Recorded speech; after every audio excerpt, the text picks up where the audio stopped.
क्या सार्वजनिक स्थान पर नमाज पढ़ी जा सकती है? यह एक डिबेट का विषय है, पर इस डिबेट को इलाहाबाद हाई कोर्ट ने स्टॉप किया है। इलाहाबाद हाई कोर्ट ने एक अहम फैसले में टिप्पणी की है। कोर्ट ने साफ किया है कि किसी भी सार्वजनिक भूमि का इस्तेमाल किसी एक समूह द्वारा धार्मिक गतिविधियों के लिए नहीं किया जा सकता।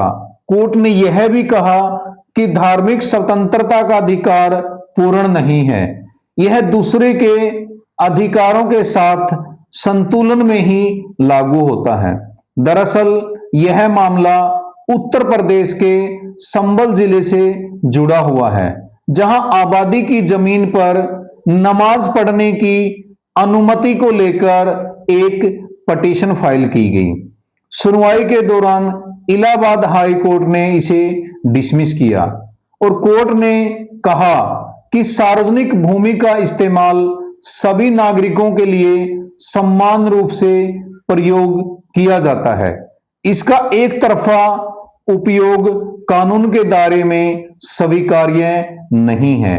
इलाहाबाद हाई कोर्ट ने यह भी साफ किया कि धार्मिक स्वतंत्रता का अधिकार संविधान द्वारा दिया गया है, लेकिन यह अधिकार सार्वजनिक व्यवस्था, शांति और अन्य लोगों की स्वतंत्रता के अधीन है। इसका मतलब यह है कि कोई भी व्यक्ति या समूह धार्मिक अधिकारों का उपयोग इस तरह नहीं कर सकता जिससे दूसरों के आने जाने, शांतिपूर्ण जीवन या सार्वजनिक जीवन में दखल हो।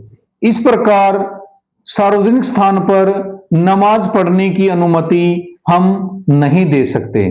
कोर्ट ने यह भी कहा कि पटिशनर पहले से चली आ रही परंपरा की रक्षा नहीं कर रहा, बल्कि वह एक नई व्यवस्था शुरू करना चाहता है, जिससे गांव के अंदर और बाहर के लोग भी शामिल होते हैं।